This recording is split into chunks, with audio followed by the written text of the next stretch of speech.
A igreja é o lugar de compartilhar a fé, onde seguidores do cristianismo se sentem em casa. Em casa, onde a família se reúne em torno da mesa. É o tempo sagrado, onde também se cultiva a fé. A oração antes do café é um costume que seu Ofir faz questão de manter. Sabemos, ó Deus, das nossas falhas, das nossas fraquezas, dos nossos limites. Seu Ofir e Dona Zélia são os patriarcas. Na sala estão 4 gerações da família, todos presbiterianos. São 4 gerações que estão seguindo o caminho de Deus, ensinado nas Escrituras Sagradas. O Pai nos mostrou o caminho, né?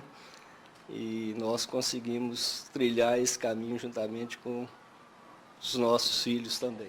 Do café da tarde na casa de seu Ofir para o bolo que anuncia a festa na outra casa, a igreja que faz 100 anos em Governador Valadares. É uma oportunidade para lembrarmos aquilo que a igreja fez pela comunidade, pelas pessoas e também aquilo que Deus fez por meio da igreja e para a igreja. Casa, igreja, praça, coreto. O coreto talvez não tenha muito a ver com essa história, mas a praça, o nome da praça tem. Eusébio Cabral. Não por acaso, ele foi retratado no busto com uma Bíblia na mão. Falar dos 100 anos da primeira igreja presbiteriana em Governador Valadares é falar da família da poetisa Placidina, neta de Eusébio Cabral, o fundador da igreja.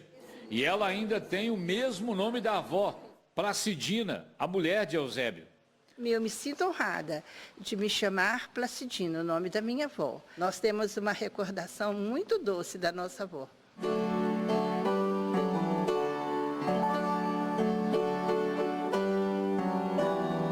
Quem vai aos cultos da igreja presbiteriana já acostumou a ouvir o piano bem tocado por Leila Cabral, outra neta de Eusébio. Meu avô que trouxe o evangelho para cá, né? Eusébio Cabral. Ele veio para cá e já sem ser pastor, sem ter nenhuma autorização da igreja, ele já começou a pregar o evangelho. Liana, a irmã de Leila, também segue a ligação intensa da família Cabral com a igreja. Ela é a regente do coral. Eu estava presente no cinquentenário e às vezes as pessoas brincam comigo, né? Você está velha. Não, eu me sinto honrada de ter participado do cinquentenário e estar aqui agora no centenário. O atual templo da primeira igreja presbiteriana foi inaugurado em 1982. Depois da última reforma, está com cara de novo, moderno.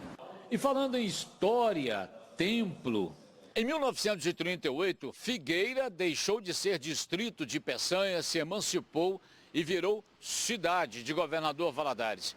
Um ano depois, os presbiterianos construíram esse templo. A arquitetura segue a linha de igrejas da Irlanda, da Inglaterra. Dizem até que este templo é uma cópia fiel de uma outra igreja que existe nas imediações de Londres. Essa igrejinha passou a ser tão importante para a memória de Governador Valadares que é tombada pelo patrimônio histórico municipal. Começando pela boa qualidade acústica, por dentro o templo é mesmo uma joia. O altar de madeira, com o lugar reservado à Bíblia em destaque. O piso de ladrilho hidráulico, feito em Governador Valadares. Quando algumas peças de azulejo precisaram ser substituídas, a igreja contratou a mesma empresa que havia feito os originais.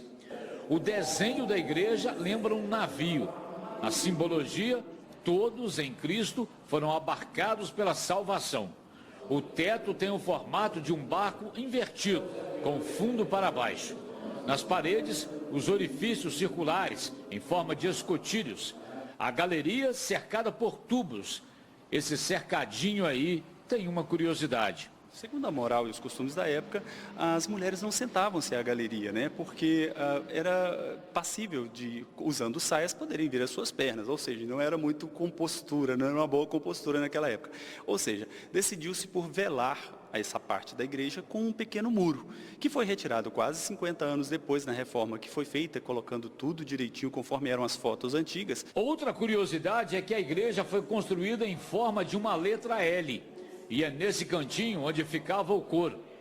Arley, que é um pesquisador da história de Governador Valadares, comenta que desde o início a primeira igreja presbiteriana não se preocupou apenas com as questões religiosas ou em atrair adeptos para a doutrina, mas se inseriu na vida da comunidade, em projetos sociais e beneficentes. Os presbiterianos, de alguma forma, se inserem na comunidade através da educação, através da saúde, através de recuperação de drogados, enfim, em toda a área social que a cidade precisa, e eles deram um grande suporte. Desde aquela noite de 13 de maio de 1917, num outro templo, que era por ali mesmo, a poucos metros do atual, que a primeira igreja presbiteriana vem, esses 100 anos, desde o primeiro pastor, Otávio Souza, construindo uma história sólida, firme, forte, como as colunas e as paredes dos templos, que vão permanecendo como testemunhas das passagens do tempo.